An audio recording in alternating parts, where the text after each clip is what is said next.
Conversions and comparisons. Integers, decimals, and fractions can be expressed in exponential form. Similarly, exponential numbers can be expanded back to their original form.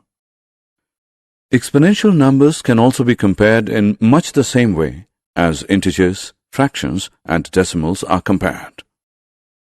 Let us take a look at conversions and comparisons of exponential numbers one by one. Conversions.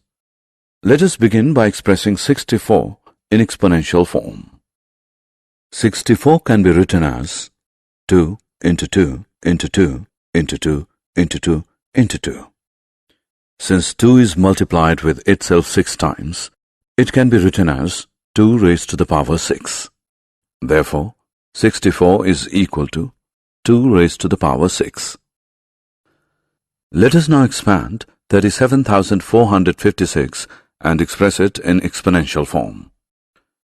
37,456 can be expanded as 30,000 plus 7,000 plus 400 plus 50 plus 6, which is the same as 3 into 10,000 plus 7 into 1,000 plus 4 into 100 plus 5 into 10 plus 6, which can also be written as 3 into 10 raised to the power 4 plus 7 into 10 raised to the power 3 plus 4 into 10 raised to the power 2 plus 5 into 10 plus 6.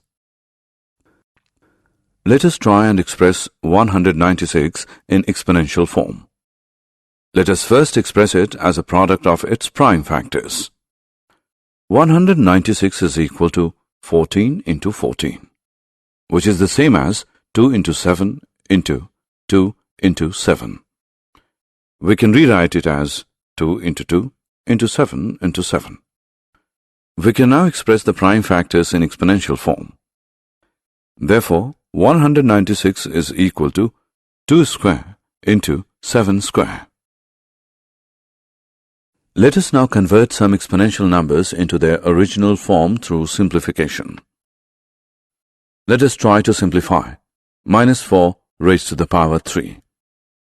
Minus 4 raised to the power 3 may be expanded as minus 4 into minus 4 into minus 4, which is equal to minus 64. Simplification of a negative number raised to an odd power gives a negative product. Let us now simplify minus 6 raised to the power 4. Minus 6 raised to the power 4 is equal to minus 6